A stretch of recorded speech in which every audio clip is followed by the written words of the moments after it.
வணக்கம் ஃப்ரெண்ட்ஸ்.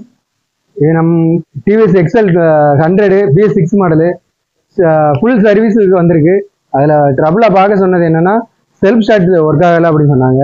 வண்டி ரொம்ப புது மாடல் தான், லேட்டஸ்ட்டாக இப்போ எடுத்ததான், ஒரு 6 மாதம் தான் ஆகுது. ஆனால் அதுக்குள்ளே ட்ரபிள் ஆயிடுச்சு. சரி, நம்ம ட்ரபிள் ஆயிடுச்சுன்னா பொதுவாக நம்ம பேட்டரி ப்ராப்ளமாக இருக்கும், இல்லைன்னா பீஸ் ஏதாவது ப்ராப்ளமாக இருக்கும்னு நினச்சோம். ஆனால் அதெல்லாம் எதுவுமே இல்லை. ஒரு வயரிங் கம்ப்ளைண்ட். நம்ம ஒரு 10 வருஷத்துக்கு வண்டி, ஒரு 5 வருஷம் 2 வருஷம் 3 வருஷம் ஓடின வண்டியில் என்ன ப்ராப்ளம் வருமோ வயரிங் ப்ராப்ளம் தான் வந்திருக்கு. அதை நம்ம எப்படி பார்த்தோம், எப்படி சால்வ் பண்ணோம் அப்படிங்கிறது தான் ஒரு இதாக போட்டுருவோம். அது நம்ம இப்போ எப்படி பார்த்தோம்னா, இந்த வயரிங்கை நம்ம வந்து எப்படி செக்அப் பண்ணுறோம்னா, நம்ம வந்து நம்ம வந்து இப்போ அந்த ஐஎஸ்ஜி அந்த பாக்ஸில் வந்து நம்மளுக்கு பவரில் இன்புட் வருதா, அவுட்புட் வருதா, எர்த் வருதா, எல்லாம் பொதுவாக செக்அப் பண்ண போகிறோம். நார்மல் நம்ம ஒரு ஸ்கூட்டி பப்பு ஸ்டார்ட் ஆகலைன்னா என்ன எப்படி பார்ப்போமோ, BS6 மனசில் எடுக்காம ஒரு ஸ்கூட்டி பப்பு, ஏசன் ப்ரோ அந்த வண்டியில் எப்படி செல்ஃப் ஸ்டார்ட் ஒர்க் ஆகலைன்னா என்னெல்லாம் பார்ப்போமோ அதை தான் நம்ம பார்க்குறோம். பொதுவாக பார்க்குறது தான் பார்க்க போகிறோம். ஃபர்ஸ்ட் எல்லா பீஸையும் நம்ம செக்அப் பண்ணிட்டோம். நம்ம எல்லா பீஸுமே பக்காவாக இருக்கு, பீஸ் ப்ராப்ளமே கிடையாது. இண்டிகேட்டர், ஹார்னு எல்லாமே ஒர்க்கிங்கில் தான் இருக்கு.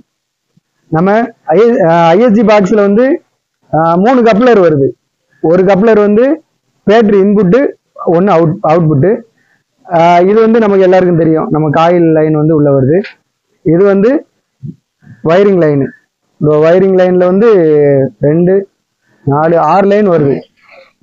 ஒன்று வந்து பிக்கப் காயில் லைனு, ஒன்று செல்ஃப் சுவிட்சுக்குள்ள லைனு, ஒன்று டிசி, ஒன்று அவுட்புட், ஒன்று எர்த்து, அப்படின்னு வருது.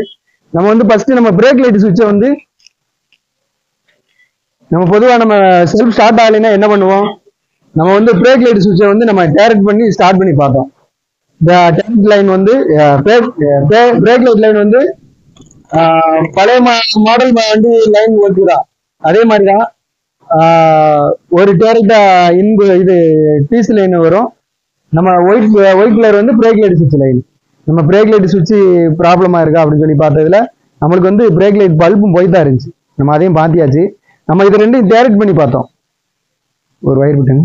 நம்ம இப்போ வந்து பிரேக் லைட் லைனை வந்து நம்ம டைரக்ட் பண்ணி பார்ப்போம். டைரக்ட் பண்ணி பார்க்கறதுக்கு முன்னாடி அதுல நம்மளுக்கு வந்து டிசி லைன் வருதான்னு பார்க்கணும்.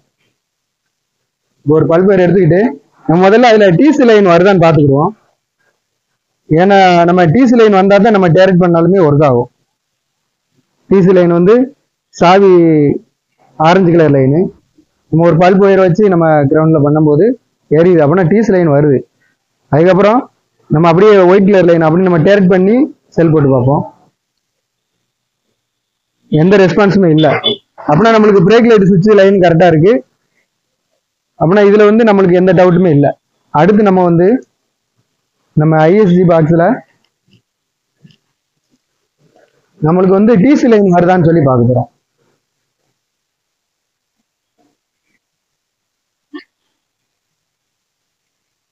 உங்களுக்கு டிசி லைனும் வருது, டிசி லைனும் வருது. எர்த் வருதான்னு பார்க்க போறோம். நம்மளுக்கு எர்த்தும் நம்ம அப்படியே எர்த்துல கொடுத்துட்டு நம்ம மெயின்ல வச்சு பார்க்கும்போது எர்த் ஒர்க் ஆகணும். நம்மளுக்கு எர்த்தும் வருது, மெயின் வருது. அப்படின்னா நம்மளுக்கு ஐஎஸ்ஜி பாக்ஸ்ல தேவையான இன்புட், அவுட்புட் எல்லாமே வருது. காயில் லைனும் உள்ள இருந்து வருது. நம்மளுக்கு நம்ம செக்அப் பண்ணி பார்க்க போறது வந்து இந்த வயரிங் தான். நம்ம செல்ஃப் சுவிட்ச் லைன் வந்து என்ன கலர் லைன்னா ப்ளூல பிளாக் கலர் லைன். நம்ம ஸ்லீவ் எடுத்துருக்கீங்களா, ப்ளூல பிளாக் கலர் லைன். நம்ம இப்படி சாவி ஆன் பண்ணிட்டு சுவிட்ச் அமுக்கும் போது நம்மளுக்கு அதுல வந்து லைன் வரணும். நம்ம லைன் டெஸ்டரை வந்து எர்த்துல போட்டுட்டு ப்ளூல பிளாக் கலர் லைன் வருதான்னு பார்க்கலாம். அடி அடி நம்மளுக்கு லைன் வரல. நம்ம எடுத்த உடனே நம்ம ஐஎஸ்சி பாக்ஸோ பேட்டரியோ இல்லை உள்ள காயில எதுவுமே அசம்பிளியை நம்ம மாத்தல. பொதுவாக நம்ம ஒவ்வொரு ஸ்டெப் அண்ட் ஸ்டெப்பா ஒவ்வொரு வயரிங்கா நம்ம செக்அப் பண்றோம். இப்போ வந்து நம்மளுக்கு இந்த வயரிங் தான் ப்ராப்ளம். வண்டி புது வண்டி, நம்மளுக்கு இடையில ஷார்டேஜ் ஆயிருக்குமா அப்படிங்கிறதுக்கு ரொம்ப டவுட் தான். ஏன்னா கட் ஆகிறதுக்கு சான்ஸே இல்லை, ரொம்ப புது வண்டி. நம்ம வந்து மல்டிமீட்டர்ல பீப் சவுண்டை ஆன் பண்ணிக்கிறோம்.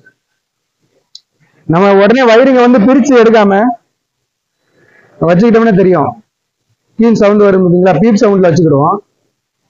வச்சுட்டு நம்ம இந்த வயரிங்ல ப்ளூ கலரு இது ப்ளூல பிளாக் வந்து ஒரு சைடும் ஒரு சைடு வச்சுக்கிட்டு மறுபக்கம் வந்து நம்ம அப்படியே நம்ம அந்த செல்ஃப் சுவிட்ச் லைன் வருது பார்த்தீங்களா, அதுலயும் அதே லைன் தான் வரும். ப்ளூல பிளாக் இங்க ஒரு லைனு அங்க ஒரு லைன் வச்சு பாக்குறோம். இப்போ நம்ம அப்படியே ரெண்டு சைடுமே வச்சாச்சு. பீப் சவுண்டு எதுவுமே வரல, மீட்டர்ல எந்த ரெஸ்பான்ஸுமே இல்லை. அப்படின்னா நம்மளுக்கு நம்ம நல்லா கிளியர் ஆயிருச்சு.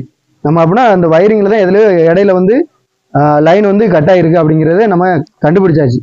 ஒரு 190% போட்டாச்சு. நம்ம அதை வந்து முழுசா நம்ம கண்டுபிடிக்கிறதுக்கு ஒரு லென்த்தான வயர் பிட்டு இந்த சுவிட்ச் லைன்ல இருந்து நம்ம ஐஎஸ்டி பாக்ஸுக்கு வர லைனுக்கு வந்து நம்ம டெரைட்டா ஒரு லென்த் வயரா போட்டு ஒரு 5 நிமிஷத்துல உடனே செக்அப் பண்ணிடலாம். நம்மளுக்கு வந்து ஈஸியா தெரிஞ்சிடும் அப்படின்னா அந்த வயரிங் தான் ப்ராப்ளம் சொல்லிட்டு ஒரு லென்த் வயரை நம்ம எடுத்துக்கிடுவோம்.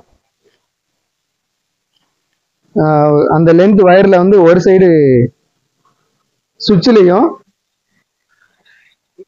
இன்னொரு சைடு வந்து அப்படியே நம்ம ஐஎஸ்சி பாக்ஸ்ல வந்து சுவிட்ச் லைனுக்கும் நம்ம அதாவது ப்ளூல பிளாக் அந்த லைனுக்கு நம்ம எடுத்துட போறோம்.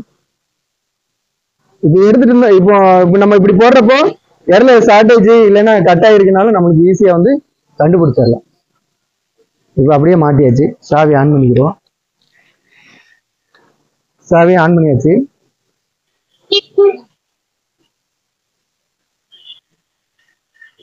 நம்மளுக்கு வந்து இடத்துல தான் கட் ஆயிருக்கு. இப்போ பாருங்க செல்ஃப் சூப்பரா ஒர்க் ஆயிருச்சு.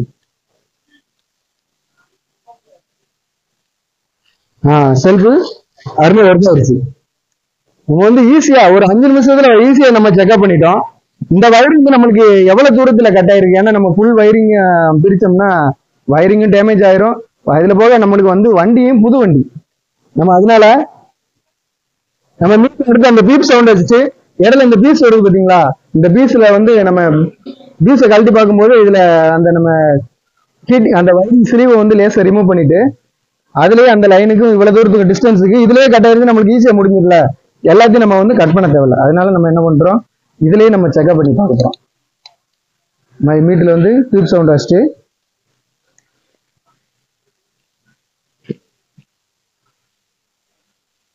இதுல ஒரு சைடும் இங்க ஒரு சைடு வைக்கிறோம். பீப் சவுண்ட் கேக்குதா பக்கத்துல? பீப் சவுண்ட் கேக்குது. அப்படின்னா நம்மளுக்கு இந்த இடத்துக்கும் இங்க இருந்து நம்ம ஐஎஸ்ஜி பாக்ஸுக்கும் இடையில உள்ள லைன் வந்து கிளியரா இருக்கு. அப்படின்னா நம்ம என்ன பண்ண போறோம், அடுத்து மாட்டிட்டு ஃப்ரண்ட்ல நம்ம செக்அப் பண்ணி பார்த்தோம். இப்போ செக்அப் பண்ணிட்டு நம்ம டெக்னிக்கல் கட் ஆயிருக்கான்னு சொல்லிட்டு பார்த்தா கரெக்டா அங்க பாருங்க எதுல கட் ஆயிருக்குன்னு பாருங்க. புது வயரிங் தான். புது வயரிங் தான் எந்த இடத்துல கட் ஆயிருக்குன்னு பாத்தீங்களா, நம்ம ஒரு இழுக்க தான் செஞ்சிருக்கோம். நம்ம மேல உள்ள ஸ்லீவை எடுத்து லேசா தான் ரிமூவ் பண்ணி பாக்குறோம். இந்த இடத்துல கட் ஆயிருக்கு.